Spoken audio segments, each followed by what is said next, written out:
stay off your knees. I hear you spreading your lies like a verbal disease. You're always begging for more. I'm gonna give you everything that brings you pain. I'll tear you down to size and leave you ashamed. Can you feel it coming? I won't let you stand your ground. Go on and sing surrender. I love to hear the sound. You want to hear the most annoying sound in the world? I wouldn't do that to you. I hate hearing these things myself. Well, today we're going to change these out. I've had them for quite a while, actually quite a few years now. Thought they were a lot harder to change out than what they actually are. On the 90s, they have a speed nut on the bottom of these, and they're up here on the header panel on a 90 Cadillac. So I figured you had to pull the whole fender off and the inner fender liner, which looked like a total nightmare. So I was going to wait to have it painted to do all that. But then a buddy of mine showed me how easily they come off. They literally just pull right off.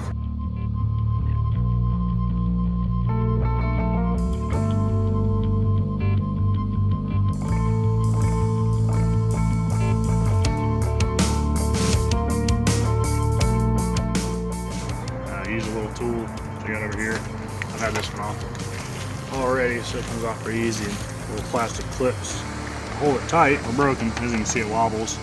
But if you get a little tool just like that, you got from the parts store, and plastic, don't scratch anything up. They literally just pull it up just like that. Got little plastic tanger clips there that hold it snug. This one is missing these, so I'm gonna have to get some new ones. And then to pull these out, you just kind of let the cable pull them down, and then just put them at a twisted angle, and they'll come out pretty good. It's kind of a pain putting them back in, but it's just the opposite of taking them apart. We just pop our new ones on, just take a little bit of an angle, fight with it, get it just right. There we go.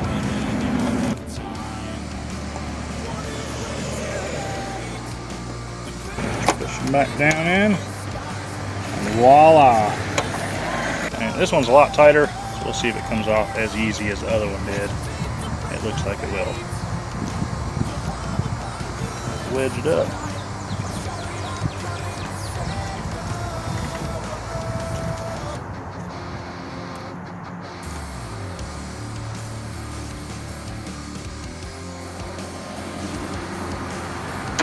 So it doesn't seem to have as much wire as what the other side does.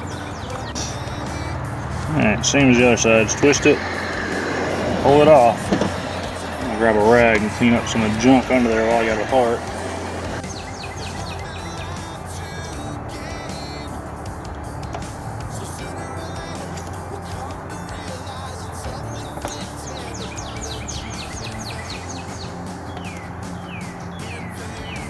Just go when you're home. You're too good for your home?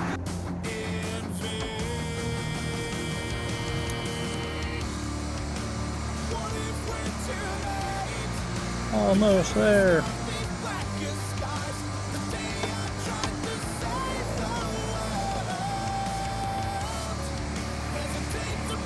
Sitting good without breaking it though. That's the sticky part.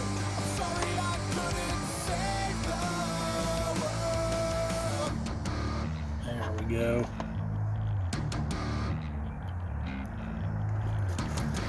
These are all lined up. Just like that.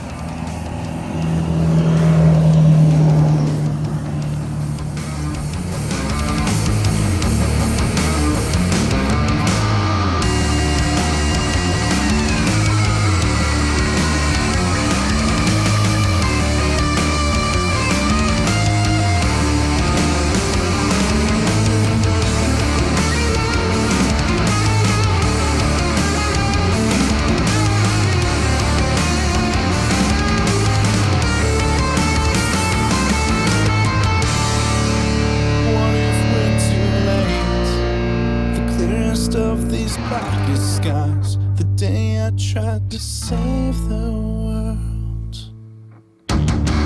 Hesitate to brave my fate.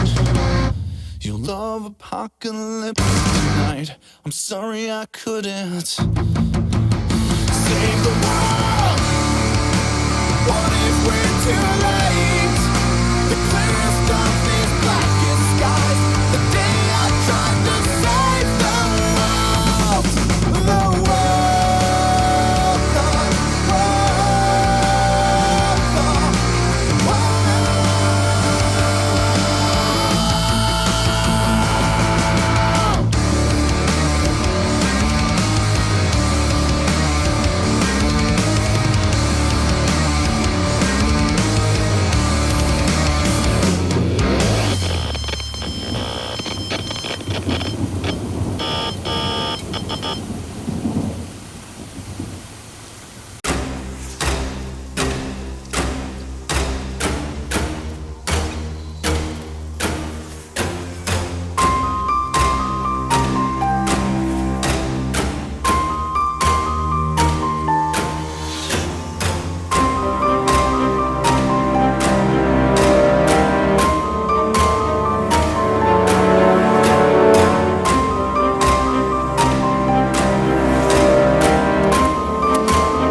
Here it is in all of its glory.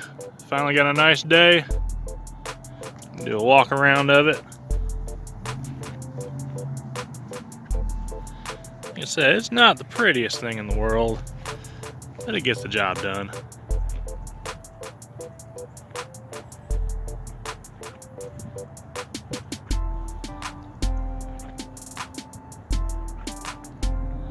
He's been through some rough times in his life.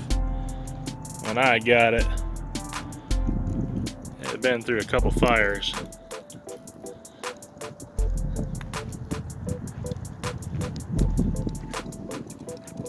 Mainly the back. The guy that had it before me, he had some parts in the trunk, and they had touched the hot side of the solenoid, and ground it out of the passenger side quarter panel, caught the batteries on fire. Yeah, the whole back of the car is engulfed in flames. You can see right there, they had to use the jaws of life to pop open the trunk. Had to put a new trunk lid on it.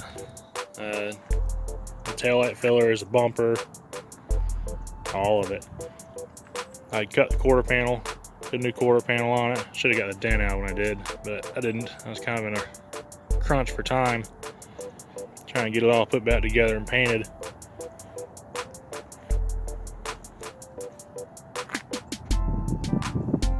All the wiring was completely burned up from the back end. All the trunk wiring was just nothing left. So I had a parts car at the time, and I had wrecked it, so that's why it was my parts car. It used to be my race car, Cadillac. But got a little squirrely episode on it and sideswiped the curb and totaled it out. So it became the parts car. That's where a lot of parts for this come from.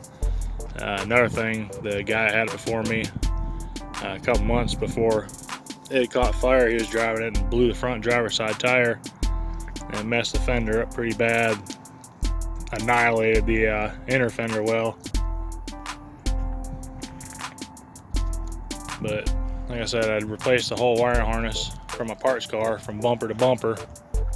It's all been pulled out and replaced. I had sound detonated under the floorboards, under the carpet. Pulled the dash out, rerun all the wires in it. Sound detonated all the door panels. Still got to do the hood. And the reason the hood is the way it is because it was in yet another fire. Same thing, the guy that owned it before me, unfortunately his house had burned down and the Cadillac was right in front of the house, and it was just so hot it basically cooked the clear off the hood, off the front bumper. So it's one of those things that I need to work on. I was going to take it to a shop and have them fix it, but as you'll see in a future video, there's a reason I don't like shops.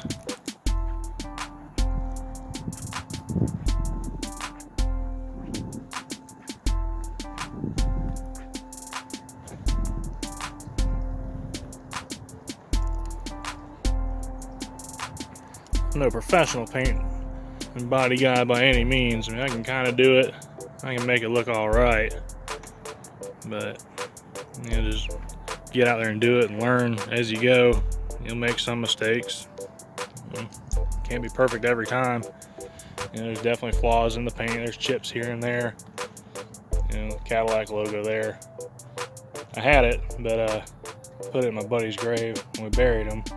So I had to get another one.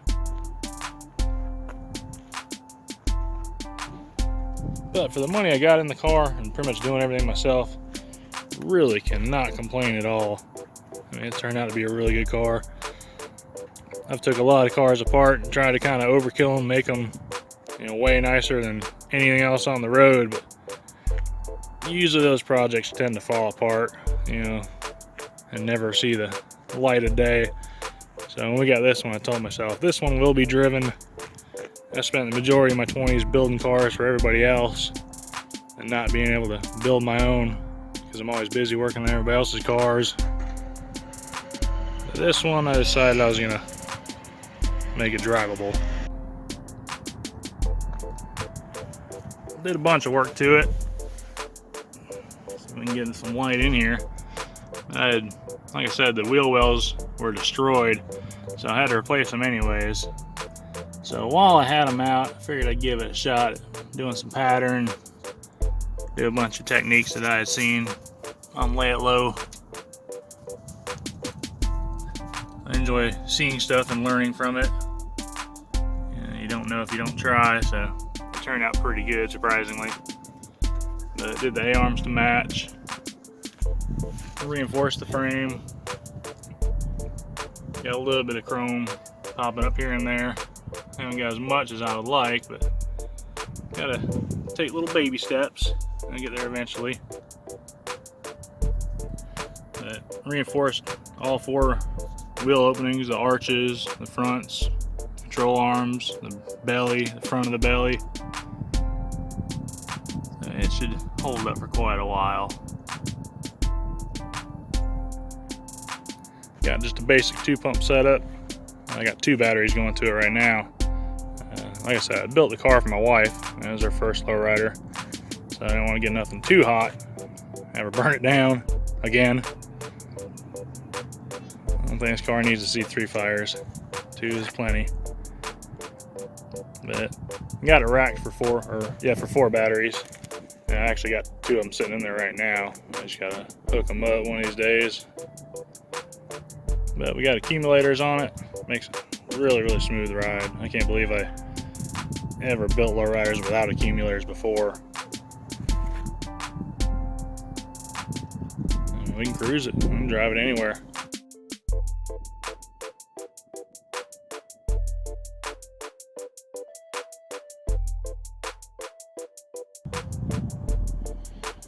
The engine bay is nothing special. I painted the wheel wells on the top side too. That's about it as far as any kind of custom work done in here. Granted, they're a little bit dirty now, but it runs good. It drives good. I guess the motor had been replaced before I got it. Not 100% sure if that's true or not. It's just what I was told. But like I said, it runs good. It drives good, so I'm not going to mess with it.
Well, we made it to the end of another video. I appreciate you guys checking it out, coming by and watching it, subscribing, liking, and sharing. That's awesome, you guys. Thank you again. I guess until we meet up again, take it easy and ride out. What seems to be the problem?